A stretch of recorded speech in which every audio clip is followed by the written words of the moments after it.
get your take on the Republican candidates last night? Because they all basically backed away from their original pledge that they would endorse whoever was the party's nominee. What do you make of that?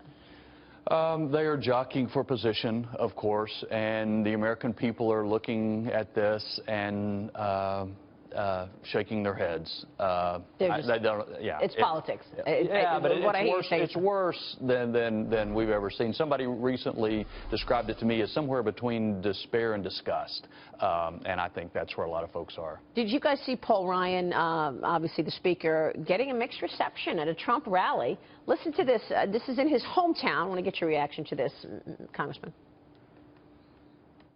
How do you like Paul Ryan? How do you like him? You like him? Oh, you don't like him? All right. Wow. I was told be nice to Paul Ryan because, really? All right. Well, he's the speaker. He's a nice guy. He called me the other day. He was very nice. But I'm very surprised at this statement. Wow. Are you all Republicans?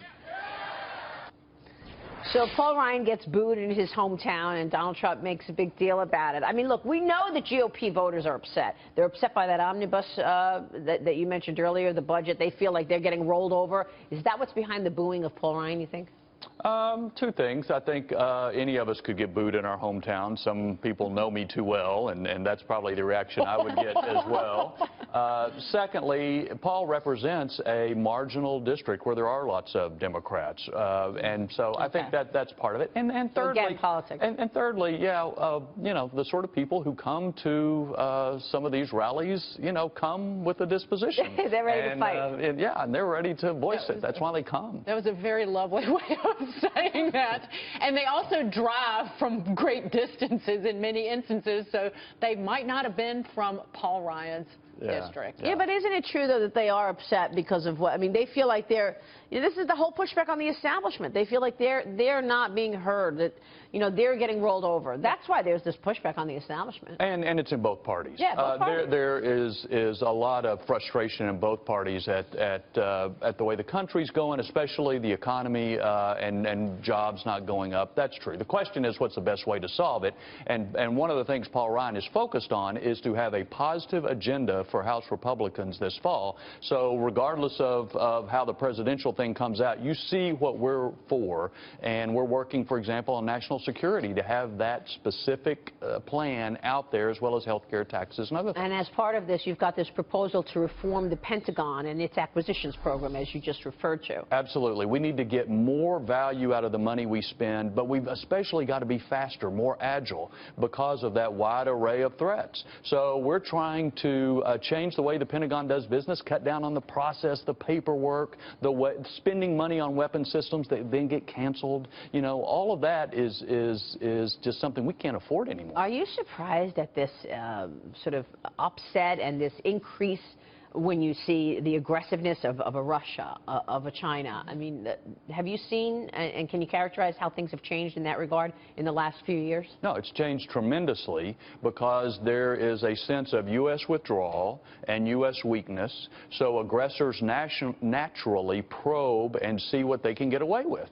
And we're seeing it with Russia, we're seeing it with China, we're seeing it with Iran and North Korea. Even the terrorists are taking advantage of that. And so the world is a more dangerous place where the U.S. is not leading. It's not just a sense.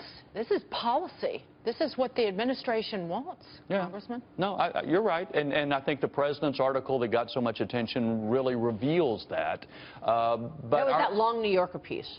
Atlantic. Oh, the Atlantic piece, right. Yeah, I think it reveals the president's attitude on that. You're absolutely right. But the rest of the story is our allies around the world are trying to figure out, okay, are we going to be with these guys or not? Neutral countries are trying to decide what side do we come down on. So it has an impact even beyond the aggressors. It even affects our allies and with Trump's others. NATO comments, that That's What why about that? Let's yeah. talk about that. Trump's NATO comments. Not helpful. I mean, what I don't know is how seriously countries around the world are taking some of the statements made in the presidential campaign. But clearly, NATO is central to deterring Putin in Europe. NATO has been involved in fighting terrorists in Afghanistan since 2001. So NATO, it needs to be improved. Other countries need to step up, spend more money on defense. We're doing too much, no question. But NATO is central to helping this be a more stable, safe world. Really important insights from you, Congressman. Thanks so much for joining us. Thank you. Appreciate your time, Congressman Mac Thornberry there.